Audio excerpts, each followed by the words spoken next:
राज पीछे खड़े होकर मीरा की बातों पर विचार कर ही रहा था कि मीरा के मुंह से लेकिन शब्द सुनते ही वह गहरी सांस लेकर बुदबुदाया, अब तो सभी पर जरूर बिजली गिरने वाली है।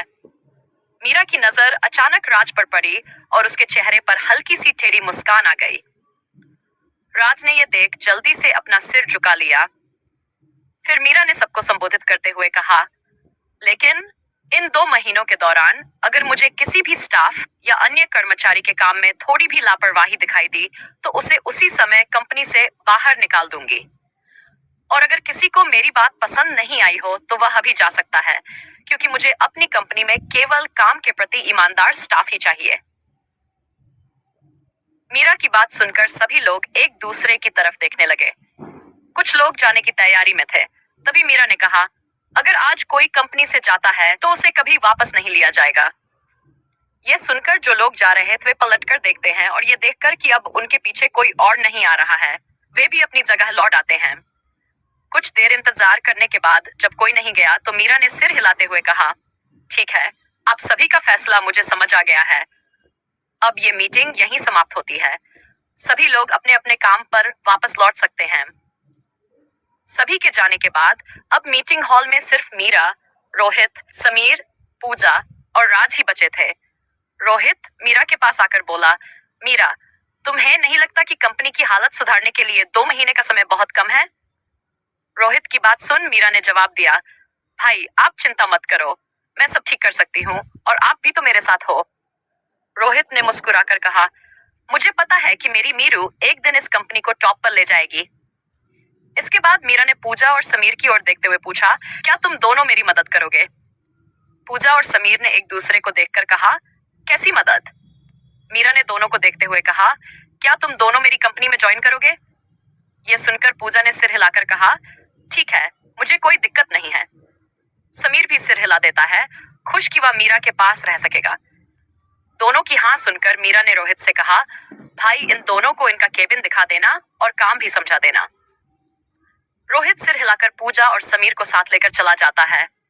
इसके बाद मीरा राज की ओर देखकर बोली, और मिस्टर, तुम मेरे साथ मेरे केबिन में चलो। इतना कहकर मीरा चल पड़ी और राज भी उसके पीछे पीछे चल दिया। स्टाफ एरिया में पहुंचने पर मीरा केबिन की ओर बढ़ने लगी, जहां खड़ा सिक्योरिटी गार्ड उसे सलाम करता है। मीरा सिर हिलाकर आगे बढ़ जाती है। तभी राज को देख गार्ड कहता है, तुम यहाँ क्या कर रहे हो? किसी कर्मचारी का यहाँ आना मना है, क्या तुम्हें नहीं पता? राज ने गार्ड को देखकर कहा, वो मैं उनके साथ आया हूँ। तभी मीरा पलटकर गार्ड से बोली, उन्हें अंदर आने दो। मीरा की बात सुनकर गार्ड सिर हिलाता है और राज तेजी से मीरा के पीछे जाने लगता है। गार्ड राज को देखकर बुदबुदाता है, क्या दिन आ गए हैं, एक तरफ कंपनी की सीईओ मैडम और दूसरी तरफ एक छोटा कर्मचारी। लगता है अब कंपनी में कुछ दिलचस्प होने वाला है। स्टाफ के लोग जो अपने अपने काम में लगे थे, मीरा और राज को साथ देखकर बातें करने लगे। किसी को भी समझ नहीं आ रहा था कि आखिर सीईओ मैडम को एक छोटे से कर्मचारी से क्या काम हो सकता है। यह सुनकर राज को अजीब लगा और उसने मीरा को रोकते हुए कहा, हमें इस तरह अकेले कैबिन में नहीं जाना चाहिए। देखिए, सभी लोग हमें कैसे घूर रहे हैं। मीरा ने राज की बात सुनकर एक नजर सभी पर डाली और सभी लोग तुरंत अपने काम में लग गए। मीरा ने राज से कहा, लो, अब चलो। इतना कहकर मीरा अपने केबिन का दरवाजा खोल अंदर चली गई।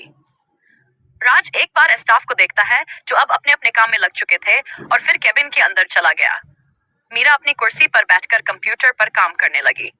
राज उसे देखता है और साइड में रखे सोफे पर बैठकर मीरा को निहारने लगता है। उसे मीरा काम करते हुए बेहद प्यारी लग रही थी। फिर उसकी नजर मीरा की सफेद शर्ट और नीले पैंट पर गई। मीरा उस वक्त बेहद स्मार्ट और खूबसूरत लग रही थी।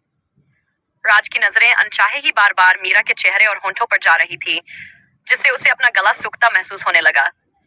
उसने टेबल से पानी उठाकर पिया। मीरा ये सब देख रही थी, पर वह अपने काम में व्यस्त रही। राज से और न रुका गया तो वह सोफे से उठकर बोला, अगर आपको मुझसे कोई काम नहीं है तो क्या मैं वापस अपने काम पर जा सकता हूँ? राज की बात सुनकर मीरा ने उसे घूरते हुए कहा, पहले तुम मुझे ये बताओ कि ऐसा कौन सा काम होता है जिसकी वजह से तुम रोज कंपनी में लेट आते हो? राज कुछ नहीं बोला। उसकी चुप्पी देखकर ऐसा लग रहा था कि वह मीरा को कुछ नहीं बताना चाहता। मीरा ने गहरी सांस लेते हुए कहा, ठीक है, अगर तुम्हें कुछ नहीं बताना तो वापस सोफे पर बैठ जाओ और मुझे मेरा काम करने दो। इतना कहकर मीरा अपने काम में लग गई और राज छोटा सा मुंह बनाकर वापस सोफे पर बैठ गया। उसे देखकर मीरा के चेहरे पर हल्की मुस्कान आ गई। तभी दरवाजे पर दस्तक की आवाज आई। मीरा और राज ने ऊपर देखा तो सामने एक हैंडसम लड़का हाथ में फाइल लिए खड़ा था। आज के लिए बस इतना ही। अगली कड़ी में फिर मिलते हैं।